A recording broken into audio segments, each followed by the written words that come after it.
Welcome to this episode of Back to the Story, where friends come together to play Dungeons and Dragons. I'll be your DM, Klaus. Let's get started. When you see God's rest surrounded by armies, then know that his desolation has come near. It is my destiny, not yours. Really, it doesn't fucking matter if I'm ready or not. I have to deal with the end of the world, and I'm not ready for that.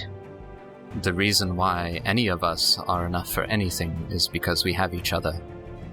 Everyone can change, not everyone will, but everyone can. And every day has been beautiful since. For these are the days of vengeance, to fulfill all that is written.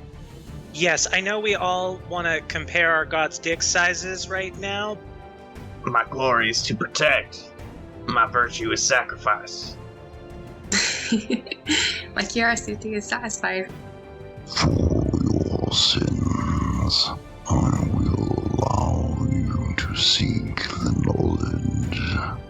Have the courage to do what's right and not what's written. And God's rest will be trampled underfoot by the heretics until the times of the Harbingers are fulfilled. We've gotten through this before. We can do it again. You got this. One more time. Previously, as the Bronze Scales make preparations for their conflict with the Harbingers, they find themselves far beneath the Nor, outside of an ancient and alien city powered by plugging in to one of the very dendritic neurons of the planet. Planning to battle Brain with Brawn, the Scales set to ambush the fledgling Elder Brain and its Mind Flayer compatriot. Felix and Amson teleport in as the rest leap out of the sphere to battle the psychic power of the mind. Using a wall of force and an irresistible sphere, the Scales held back the mind-controlled stone giants to focus on the Brain and Mind Flayer. But they too had a strength of force. But through storm, plague, and fire, the Scales fought before the wounded Elderbrain decided to bide its time and teleport away. After being freed from control, the stone giants joined the Scales in smashing the remaining Mind Flayer before turning their attention to the dendrite machination. The stone giants spoke to Ball and left him a gift, promising to reduce this ancient city to rubble once the Scales left. Using Aeon, Felix opened his mind to the neuron machine before stepping through. The Scales traveled through an impulse into the central nervous system of the dead planet Titan, eventually coming to the hollowed and incomprehensibly large cavern of its mind. Here, Aeon felt a connection to what remained and changed, becoming independent, able to feel who they really were, a manifestation of Northel, or what was left of them. Northel, in this form, helped to lead Felix to a spark of power left behind by the slain planet before taking it. We come back to the story here. Northel was emboldened by the spark of power, the rotting dream of their former god-titan form, wanting to keep it, or use it for an awakening, but Felix, you were able to speak to them, to convince them that this wasn't the way, that the fate of this annulus was in the balance. Reconnecting back to you, a wealth of knowledge, both deep and ancient, opening up to you as you woke here, upon the crystal nervous system of a dead giant, Titan. Indescribable space in all directions, with the rest of the Scales surrounding you. What would you like to do? Everyone back up. Let him breathe. Oh, shit. And I'm staring at the third eye on his forehead. I'm fine. I'm fine. But yes, please get away from me. Well, nothing to see here. I guess everything is perfectly fine. As I back up, you sure you're all there? Yeah. Yeah, I managed to convince Northild to stay in a, at least semi-sleep. The planet is going to help us. Well, it's nice to have a planet on our side. Uh-huh. Nice So- that we have as many eyes as we started with. I just look at Vesper She'll shrug. and then smirk. Very subtle. Very subtle. Question, is it like a fully functioning eye? Like, is it moving around and looking where I'm looking? Is it just like a symbol? I imagine it's more of like a symbol. And maybe, I think you have some descriptive power over this. With it maybe is more prominent when you're using Aeon. But tell us, what does it look like? In that case, I think it will be almost like a brand, in those kind of pink lines. No iris, basically just white, like blank space and pink, for an almost star-like pupil. And I think it will glow whenever I am actively using Aeon or Northil. I don't know what I should call it now. I bravely resist the impulse to just poke my finger at the eye in the middle of Felix's forehead. So, Aeon was Northil this whole time? Seems like it. The crystals are remnants of its power, its mind, its memories. It was storing, basically, auto recording of everything that was happening, presumably for when it woke up, or maybe it dreamed about it. I believe this eye is now providing it a more active window into what's going on. I imagine Ellery and Vesper are probably doing what Nyessa and Swan are currently doing, which is just kind of like an awkward, okay, yeah, sure, nod. Suffice to say, I think I can tap into its energy now, and I think that includes hurting the things that we need to. That is certainly useful. But our business here is concluded, so we can move on however and wherever we like. Do we want to go ahead? But before we go, something occurred to me as we made our way here. I'm pretty sure there's supposed to be a waystone somewhere here. Somewhere here. And I gesture to the vast skull around us.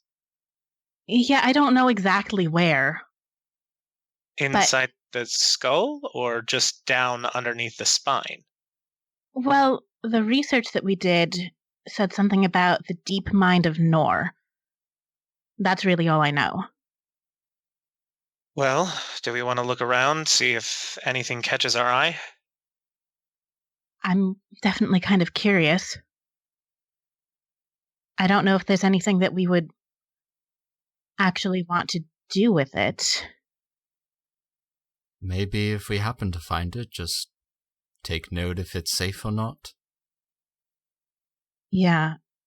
I expect our friends from Felnor are probably going to want to find their way down here at some point. Sorry for asking, but what can a waystone do for you? For us? For somebody? Well, if nothing else, then it might be a gauge of the progress of the will. I'm not sure. I'm not sure it really matters. Theoretically, we probably also want them destroyed at this point, but I don't know if we necessarily need to help that along, but I wouldn't mind seeing one, and at least seeing the one here. If we need to get back to it, that would make it easier. So, can you communicate directly with Northil at this point, or how does this whole connection work? Maybe they know where it is? I mean, they are still sleeping, but I can try, maybe because it's in here. Northil? Hello? After your third eye, blooms with a bit of light from it. And the changed form of Aeon, the Northill version, appears just ahead this time in pink light. Horns coming from the jaw, large eyes, strange humanoid and chitin form, alien, strange. Is there a waystone in your skull? Yes, in the center. Okay. Can you lead us there? I guess, Empson, you and I on the stick? Maybe we should ask how far from the center we are first. This is the planet. Its skull is incredibly large. Oh, right. How far away is that? 9,436 miles in that direction. And its head gestures towards the center of this massive continent-sized cavern. Okay, I'm sure it's fine. Thank you. We'll probably pass.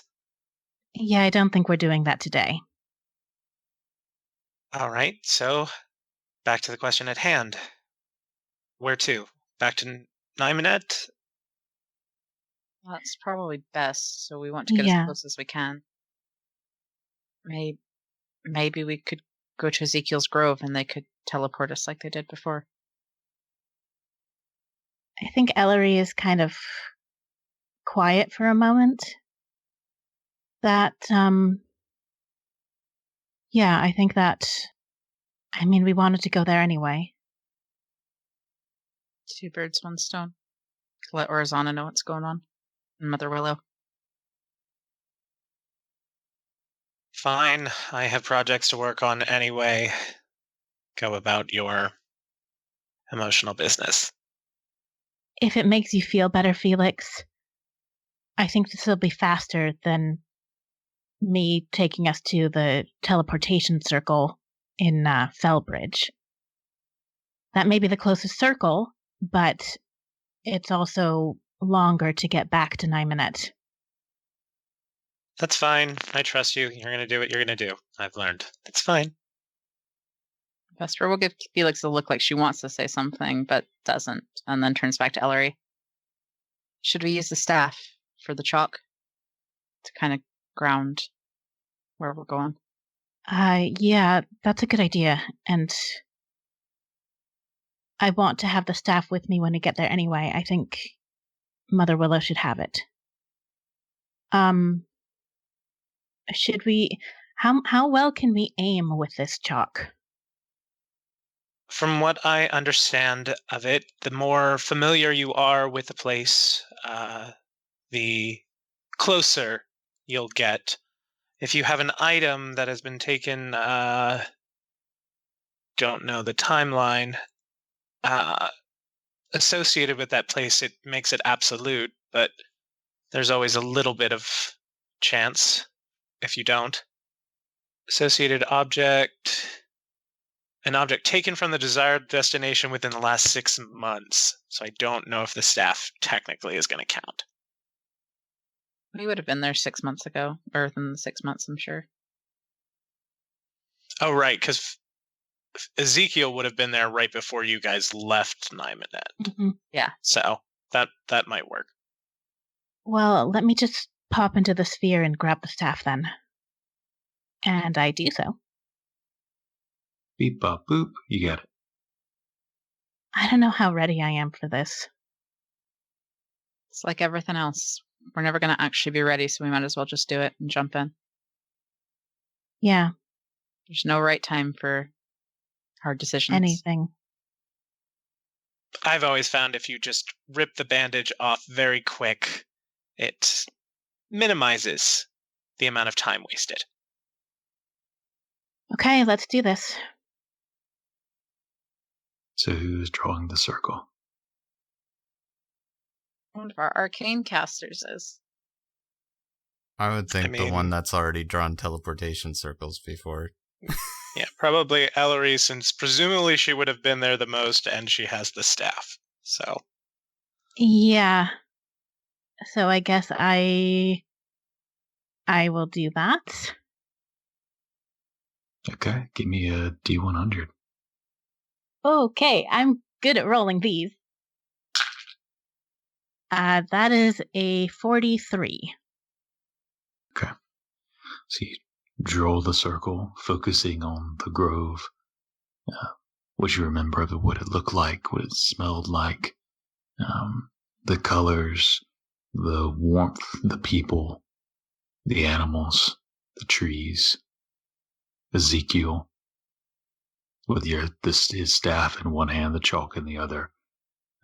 And as the circle completes, there's a glowing light, soft and green. And as you step through, the light is blinding. You just see green that you hear beneath your feet. Soft, like snow-covered grass. As the light fades, you begin to see a forest. You see a permanent autumn forest. Trees of yellow and orange and red leaves, many on the ground and many still hanging from the boughs, clinging to the withering woods. You hear the scurrying of creatures, squirrels and birds and others throughout the underbrush as well, as you take in the scenery around you. It is a brisk, chilled day. Early afternoon, cold winds blowing through, snow drifting down through the boughs. Did we miss? Looking around, can I tell precisely where we are? Give me a perception check. Well, that would have been a natural 20, but instead is a solid 17. From the plant life and the creatures, you listen and you can hear voices in the distance. You think you're probably just outside or on the outskirts of the grove itself. You can see on some of the nearby trees as you look around strange symbols, druidic, unfamiliar with. Some of them appear to have faces on them. And strangely, you notice one. Most of these are birch trees and oak and walnut. You see one that's a pine with bark white, like cracked bone, needles dark and gray, long face nearly grown from the knots on the wood.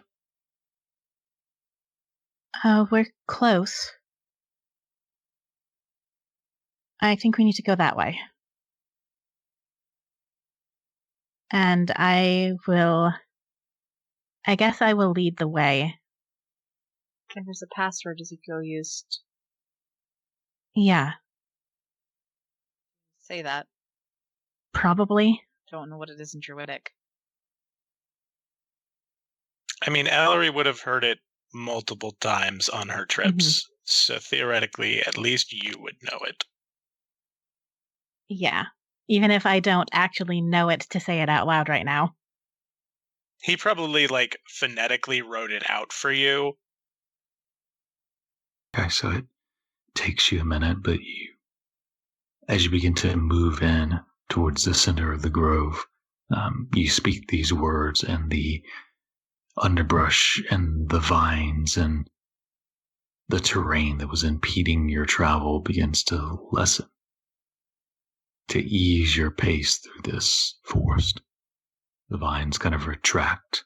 Some of the trees, even their boughs and roots, shift to let you more easily pass as you begin to head into the grove. As you get closer and closer, you enter and pass through the waxing rings where some of the newer followers. You notice there's quite a bit of them, far more than there were last time you were here. Some of them look like they've been here for a little while. Some look like they've just got here. They're still wearing their city clothes, as it were. Not for long. You see the rings of the stone columns 5 surrounding one in the center, covered in moss. Those strange druidic symbols and runes on them. As you begin to pass by them, with Ball and your assortment, interesting crew, eyes turned towards you. And you do have a pair of individuals, a Silamari, a wood elf, and a halfling that approach you. Do I recognize either of them as people that I've met before? They look familiar. The halfling you're not super familiar with, but the wood elf you've seen before. You've seen her with Orizana before. She's a warden, which is kind of like a guard or a sentry. Pleased to see you again. Pleased to see you as well. Do you need food? Water? Perhaps. Where's Ezekiel? That's why we're here. May we talk to Mother Willow?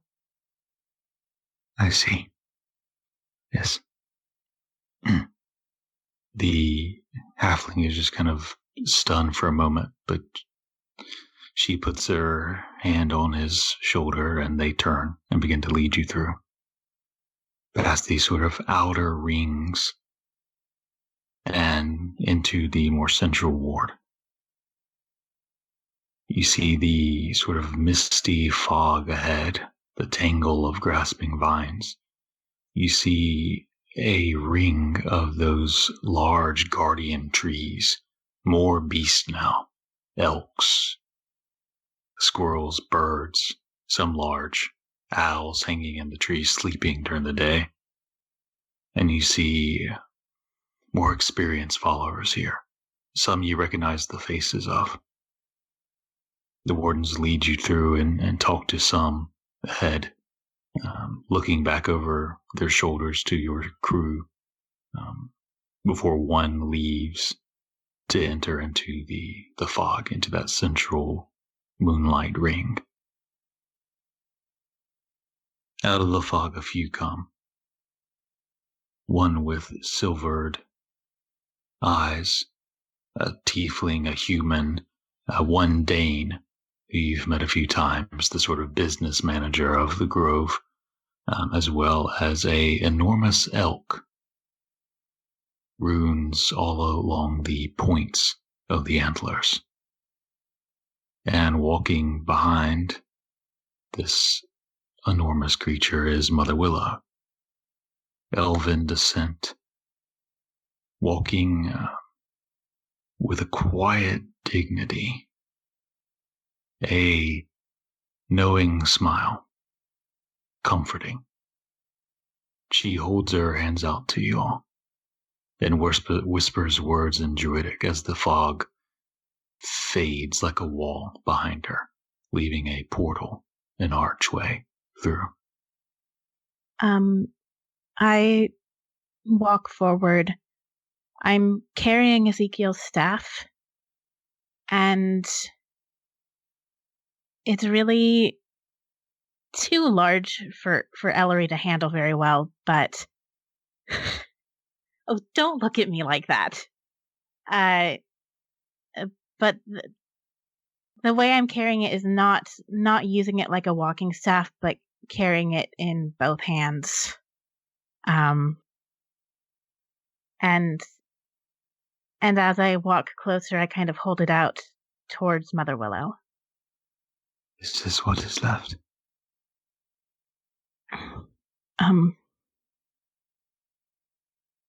This is what we were able to bring back. We will make sure he feels at home here. Come, carry it. Just a little ways longer. She nods to Dane, who nods back before leaving in the opposite direction as she leads you in, past the wind and into a circle of stone columns, a larger circle, this time 10 surrounding one in the center, These stone columns go up maybe 12 to 15 feet, the center one being the tallest one, covered in this moss, which you've all seen at night glows under the moonlight, changing in intensity with the cycles of the moon. You see druidic symbols and runes all over the columns, stone, most of which you can't understand. You do see some pictures that are more pictorial, and you can see moons and their phases on each of the columns. You see depictions of plants, mosses, and vines, and grasses, and trees, of beasts, everything from moths and fish to elk and bear and eagles.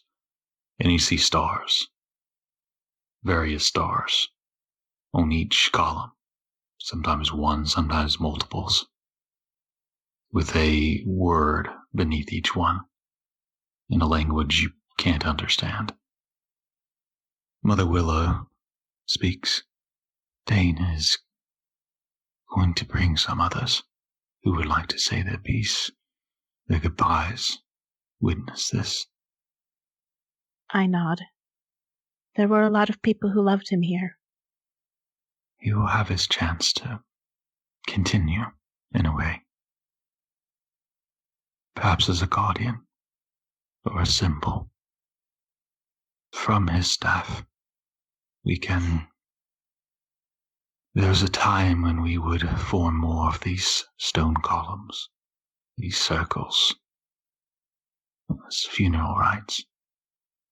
Lately we've needed more guardians, with the undead coming each night. Pestilence, disease, starvation. I knew Ezekiel for a long time, but you all knew him as well. What do you think he would like to come as? A guardian tree or a stable stone? I know he was close to both the staff and his star map.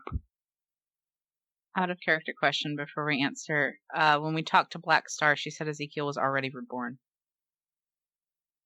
So I don't know what bearing that would have on anything. Maybe you should tell that to the woman.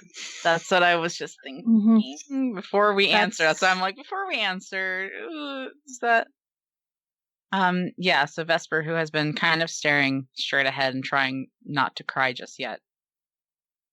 Mother Willow, this is a very long story, so you're just going to have to take my word for what I'm about to say. But we spoke to the goddess of death when we traveled through her realm, and she's told us that Ezekiel has been reborn. She laughs in almost a "of course he would" way. Then maybe a symbol. A tree in his honor. Perhaps not a guardian, but the tree. And I will pull out the ember stone with the wing-shaped cracks and hand that to her as well. Okay. I will need some time for this ritual, but as I conduct this, you and others, as they come, will feel free to provide into it, to join in, to leave something, words, this stone, whatever you feel is appropriate. And she takes the staff and she moves outside of the circle toward their room, trying to find in this fairly thick forest some area that could have enough room to sustain a full tree. She finds not a clearing, but an area big enough, not too far from a creek that flows through, some stones overgrown with moss nearby, and she kneels next to them and places the staff into the dirt, and the stone she places next to it as well, looking at you, Vesper, as she begins to chant in a druidic language. Other druids gather in a circle around her. One by one, they line up 10 surrounding her in the center as they join in chanting. Others, onlookers, watch. Some bow their heads, some speak words as the ritual begins. As it goes on, if anyone would like to contribute, feel free. Yeah, I'll step up. And the stone is already there. So I think Vesper's quiet for a moment. You know, it's funny. I keep trying to think of what I want to say, but I know you won't hear me anyways. But I still feel like I have so much to tell you. And it's really not fair that you're not here to hear it. It's funny for me to be the one given your first eulogy when I am so bad at words. At finding them and making them right. So I'll keep it simple. You were one of our best friends, and I am so sorry that you aren't still here. And I miss you very much. And I hope that we succeed so that wherever you are, you can have the longest and happiest life. Thank you. She'll bow her head.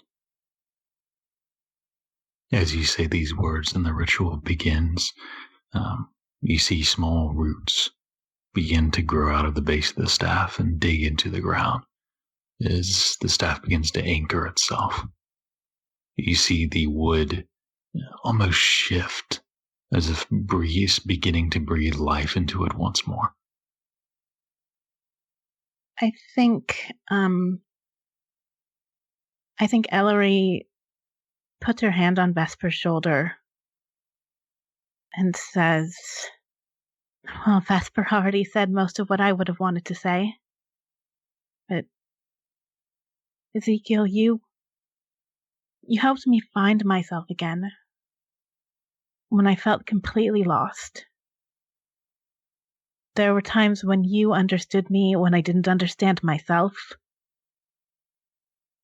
I wish I could have waited just a few moments longer. But we'll keep going. And we'll finish what you helped us start. The ritual continues as you speak the words, the staff beginning to grow and shift, beginning to resemble a tree, a small sapling, only 6 or 7 feet high as it begins to grow, roots dig in deeper, small twigs beginning to sprout out from its form. Others gather around. Some you recognize the faces of, others you don't, who join in, taking turns coming into the circle, bowing their heads, saying words. Any others? You see Dane returns. As he approaches, you see another next to him.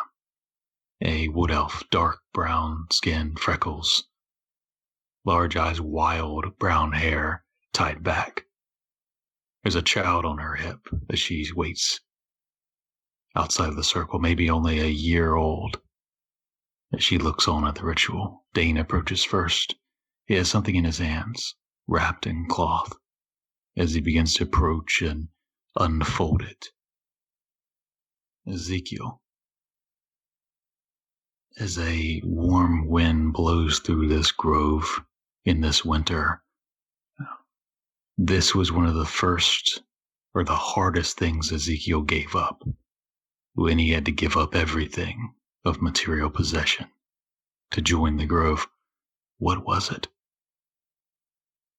Was a family heirloom, a signet ring, a sword? Is this a question for me? This is. I think it would be whatever cloak or sash from the Green Knights, like the actual accepting that life was behind him. So that green sash is unfolded and left hanging, wrapping around one of the fledgling twigs of this sapling oak. Any others? I think Ampson will look up at Ball and ask, Ball, do you want to say anything? I think Ball will just, he'll walk up to the sapling, just kind of kneel down, and just kind of, almost like you're patting someone on the shoulder, and as he does so, he's going to cast Druidcraft on it, and just kind of encourages it to bloom. As you do so, the sapling grows taller to a young tree, branches widening out like a hand unfurling. Leaves, oak leaves, begin to unfurl and grow.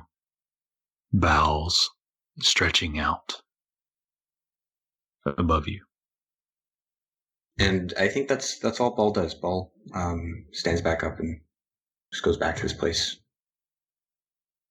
I guess when Ball comes back, Ampson will just quietly nod towards Ball. And then, seeing it empty, he'll walk up and he'll say, I'm kind of a wordy person, so I'll try to keep it short. Ezekiel, you were a wonderful person. You were gentle and kind, and you were humble, but you also were never apologetic about who you were. You were always yourself, and who you wanted to be, and I really admire that about you. I know that I will sing of your character and write of your character, until I can no longer sing and I can no longer write. You are a person we all looked up to, and I think more people should know about what a good person truly is like. So, I wish you all the best in whatever comes forward for you. Maybe we'll run into you. We'll miss you.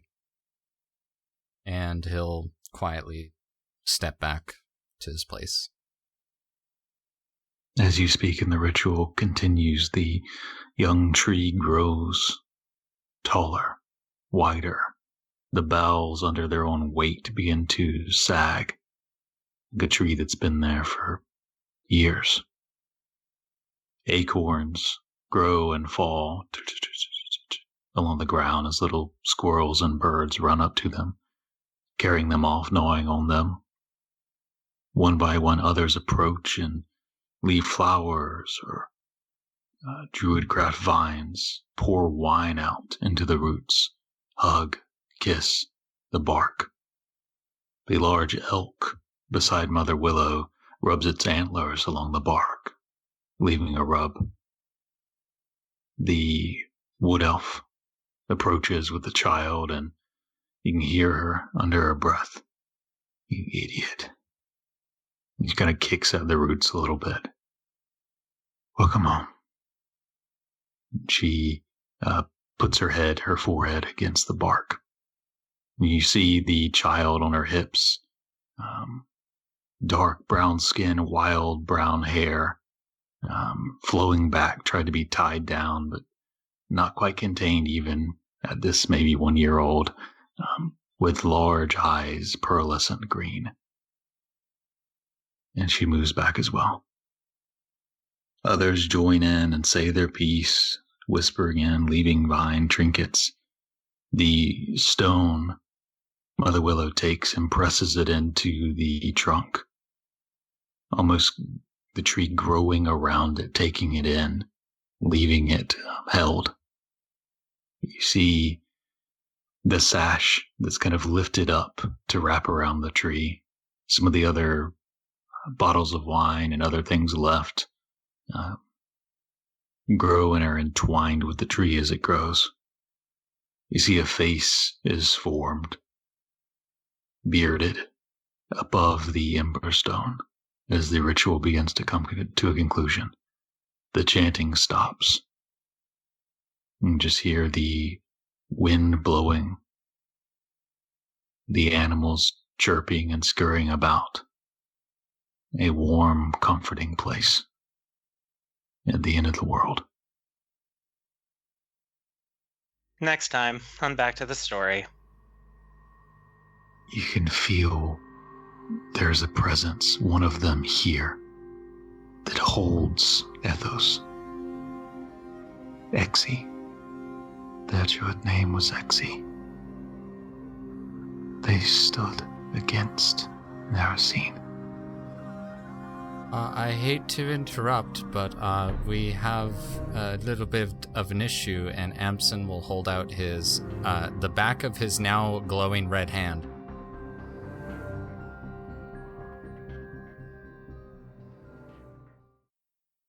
This episode is continued in Part 2, which uploads Friday and will be available wherever you're listening now.